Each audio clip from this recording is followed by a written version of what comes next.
Hello students, good morning. 10th class की Hindi medium science में 12 chapter हम कर रहे हैं। कल मैंने आपको वीडियो भेजी थी, आपने देखा होगा। हम कल पढ़ रहे थे कि विद्युत किस प्रकार से हमारे लिए आवश्यक हो गई है। घरों, विद्यालयों, अस्पतालों, उद्योगों आदि के में सुविधाजनक रूप से हम सारे कार्य कर पाते हैं इसकी सहायता से। विद्युत धारा क्या होती है और अब हम पढ़ रहे हैं परिपथ क्या होता है। देखो बेटा, परिपथ बेटे क्या होता है। परिपथ जो है उसमें परी मतलब चारों ओर, पथ क्या होता है, रास्ता, यानी कि एक बंद रास्ता। ठीक है बेटा, एक क्लोज्ड सर्किट होगा। सरकमफ्रेंस से, सर्कल से बना है, और सर्किट होता है बेटा। परिपथ को हम इंग्लिश में सर्किट कहते हैं। तो सर्किट क्या होता है, देखिए बेटा,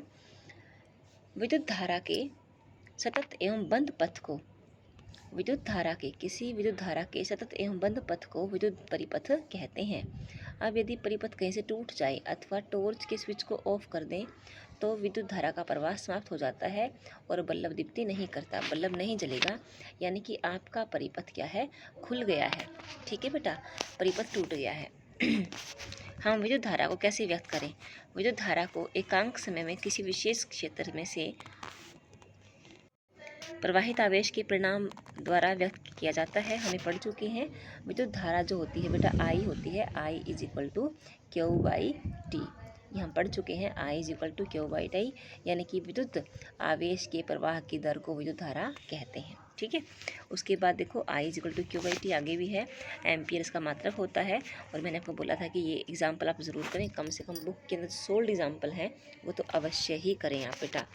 उसके बाद क्वेश्चन है, परिपथ क्या होता है, विद्युत धारा का मात्रक क्या है। क्या मात्रक है बेटा इसका, एम्पियर है। आगे देखो, हम पढ़ रहे हैं, तार के भीतर आवेशों का प्रवाह किस प्रकार होता है। कोई धातु विद्युत चालन कैसे करती है।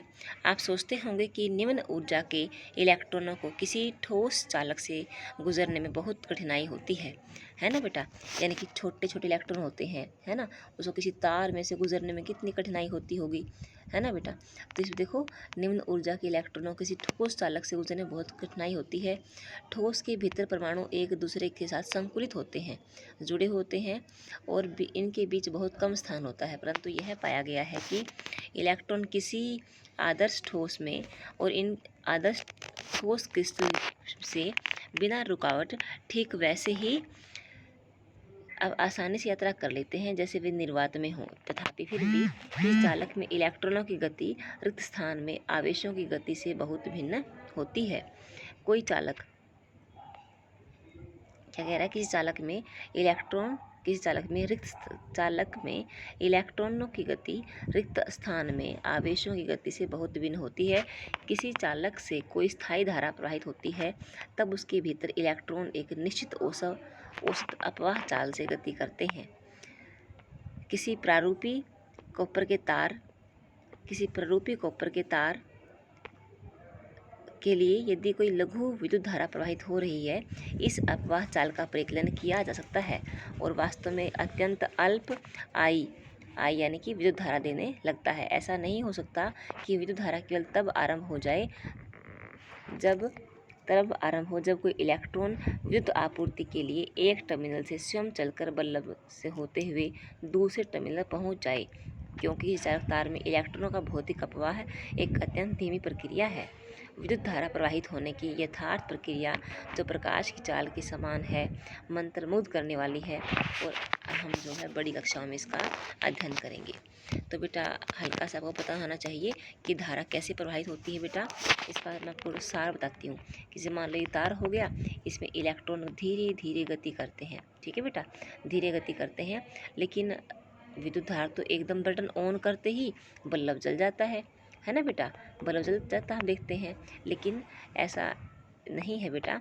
हम इसमें क्या बताएंगे कि जो धीरे धीरे इलेक्ट्रॉन गति करते हैं ना, वो इलेक्ट्रॉन क्या करते हैं बेटा, अपनी गति को बेटा दूसरे इलेक्ट्रॉनों को पास कर देते हैं, और इस प्रकार से करंट जो है, विद्युत धारा जो है, बहुत जल्दी एक सिरे से दूसरे सिरे तक पहुंच जाती है।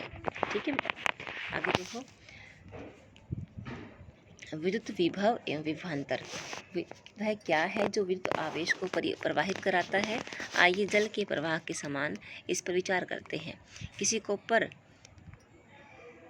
के तार से आवेश स्वयं प्रवाहित नहीं होते, ठीक वैसे ही जैसे किसी आदर्श नली से जल प्रवाहित नहीं होता। कोई नली यदि मान लो क्षैतिज है, यानी कि ऐसी लंबी नली है, उसमें ये पाइप है, ठीक है बेटा, इस पाइप में पानी नहीं जाएगा। चलो ये मैं आपको करके दिखाती हूँ। ये सीधी नली है, ठीक है ना बेटा, ये बिल्कुल सीधी रखी है, इसमें पानी नहीं जाएगा, ना तो यहाँ से जाएगा ना यहाँ से जाएगा, क्योंकि अगर इस सिरे को ऊपर कर देंगे फिर तो पानी यहाँ से निकल जाएगा, इसको ऊपर कर देंगे तो पानी यहाँ से निकल जाएगा। लेकिन जब ये क्षैतिज अवस्था में रखी है, हॉरिजॉन्टल अवस्था में रखी है, तो किसी भी सिरे से पानी नहीं निकलेगा। किस सिरे से पानी निकल सकता है? जब यहाँ पर पानी का प्रेशर ज़्यादा हो। यहाँ पानी का प्रेशर ज़्यादा होगा तो इस तरीके से निकल जाएगा, यहाँ पानी का प्रेशर ज़्यादा होगा तो इस साइड से निकल जाएगा। समझ गए? तो देखो क्या कह रहा है, ये मुक्त सिरे से जल प्रवाहित होता है।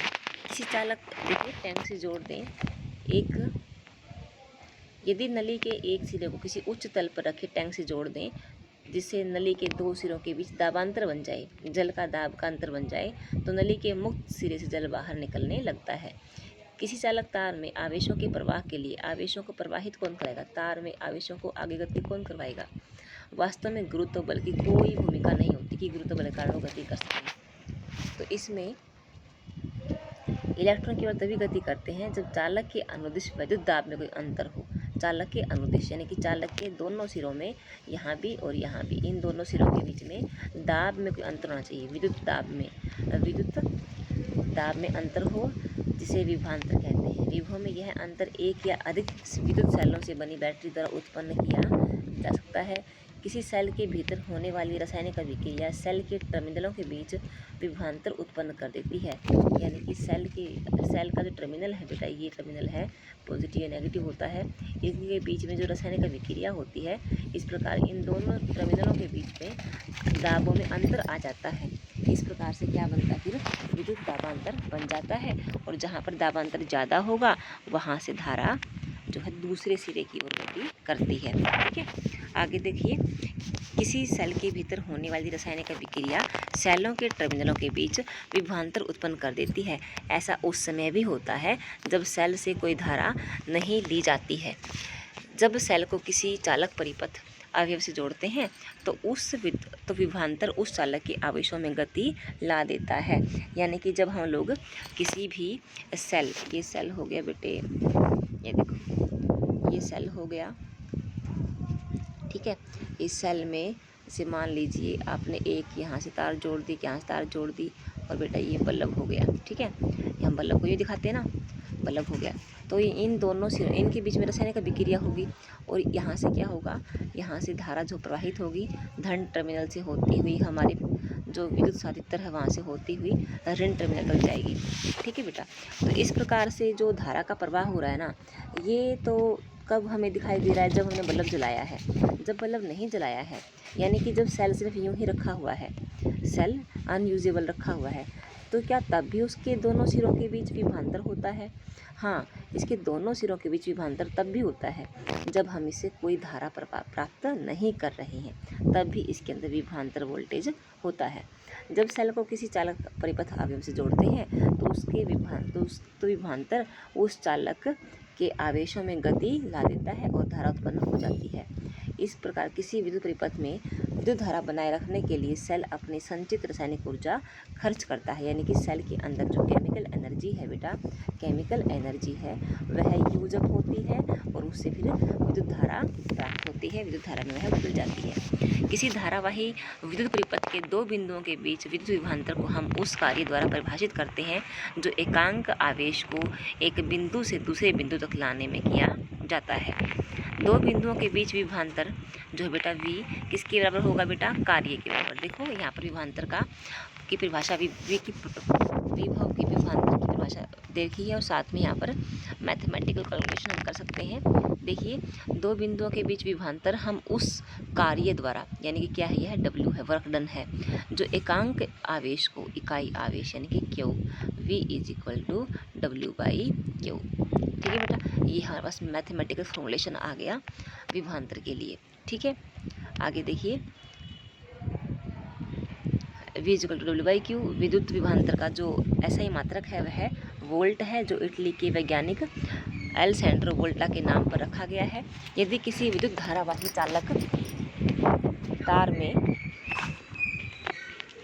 विद्युत धारावाही चालक के दो बिंदुओं के बीच 1 कूलाम्ब आवेश प्रवाहित हो रहा हो, 1 कूलाम्ब आवेश को एक बिंदु से दूसरे बिंदु तक ले जाने में 1 जूल कार्य किया जाता है, तो उन दो बिंदुओं के बीच विभवांतर 1 वोल्ट होता है।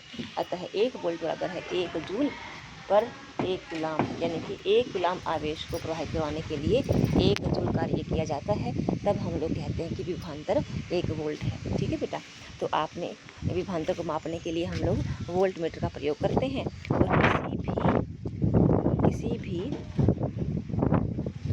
परिपथ में हम इसे पार्श्वक्रम में जोड़ते हैं। पार्श्वक्रम का मतलब क्या है, ये हमारा परिपथ हो गया, साइड में तार लगा करके, और यहाँ पर हम जोड़ेंगे विभवांतर, ऐसे जोड़ेंगे इसको,